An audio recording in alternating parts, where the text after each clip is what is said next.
One area that I always get people asking me questions about, and an area where I think there tends to be a little bit of lack of understanding, let me just put it that way, is the changing seasons and how you change your baiting approach, or do you change your baiting approach in relation to the season? One thing I'd say to you is a definite yes to that.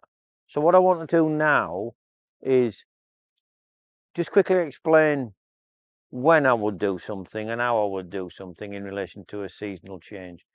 Well, we'll do when first. To me, the changing of a season is weather related.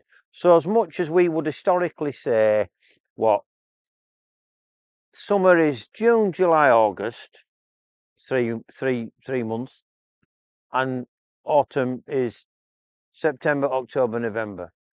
Well, it don't work like that, boys and girls, does it? Because being the Professor Plum that I am, I always take the water temperature. And one thing I've noticed, particularly the last five years or more, is that the water temperatures are staying higher longer into the year. So I'm governed by the change in water temperature as opposed to the change in the calendar. And to me, what's the key shift?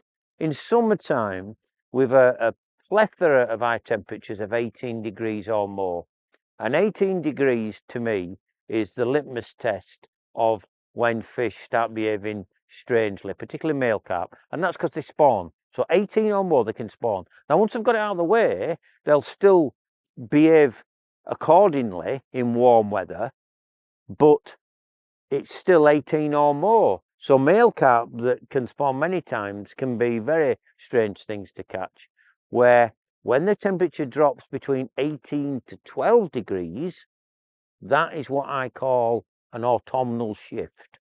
When it gets less than 12 degrees, then we're going to winter mode. But let's concentrate on the shift from 18 degrees to 12 degrees, which is going from summer into autumn. What are the key changes I'd make? Well, I'll tell you the key changes I'd make. The first thing I would say is that I would be looking to increase the levels of solubility coming into autumn. And that simply is done by using more of the liquid range from Nutrabaits. I use a dedicated food booster predominantly, but there are other liquids within the range which you can use as bait soaks. And also, more importantly, the reason why I use this is all my freebies are soaked in it as well. There's a trend to use liquids for just hook baits. Well, to me, that's dangerous, because if you set your hook baits apart from your freebies, or your, let's say, for want of a better word, your ground bait of carping, which is what a mass bed of boilies is, that to me is dangerous, because carp will very quickly think there's something different to what I'm normally eating. So what I do is I don't change the loose feed to the hook bait. I try and keep it the same. So I work hard at making the loose feed different as well. And that's by the use of liquids, because as the temperature drops into the colder weather, you need more liquids to get the solubility aspect even higher. So I would use this as a soak for my main baits. I would move away from the 15mm baits. I tend to go in the autumn months for the larger 18mm baits. And I also find, here's a little tip for you, and I've done the homework myself. Because at Nutrabaits we steam all our baits, the amount of liquids that they absorb is far greater than a bait that's boiled. Probably as much as 25–30% extra. The other thing, very quickly, is in the summer months, I will tend to incorporate a corky wafter into the bait approach, simply because we use a high density of cork dust within these, so the buoyancy has already been done for you. By soaking the dedicated liquid in there, I get the density for it to sink really, really slowly. And that's perfect in summertime when you've got more silkweed on the bottom. Come the colder weather and the fish are clearing the areas and the regrowth of silkweed is not as high, I go straight on to the hardhookers. So straight on a bottom bait that sinks like a brick. I also, again, as in keeping with the baiting pattern, I changed from 15 mils to 18 mils. And finally, one other thing I would like to say to you is meet my autumn edge. Yep, there we go.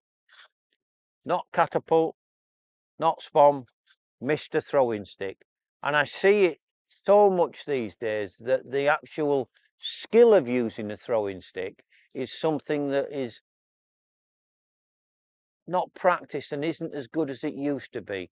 Some people with these are absolutely superb because what they can do is they can move fish around.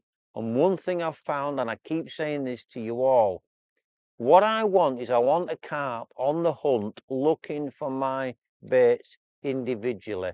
And I can do that in the autumn with bigger baits and by spacing out the collection of freebies. So don't forget, in summer, I'll use more of a spom approach and keep it quite tight because I've got to look for holes in weed and all the rest of it. In the autumn, I like to move the fish around so that the clearer areas are coming big, but I can tactically put the freebies on the edge of these clear spots along with the hook bait, thereby attracting the bigger fish. So what I would say to you, summing up, is try and be governed by the water temperature, but try and understand that as the water temperatures reduce, the carp are homing in into this fact. And irrespective of the winter feed up not being as prolific as it used to be, I still believe that the feed up is there because of the lack of naturals. That's the key shift. Once the naturals have been worked clean in the water, then they will look to replace that food with something else, and that's anglers' baits. So be governed by the water temperatures, and when the water temperature drops below 18 degrees, reach for the boilies and give them as much as you possibly can. Sit back and wait for those big ones to come along.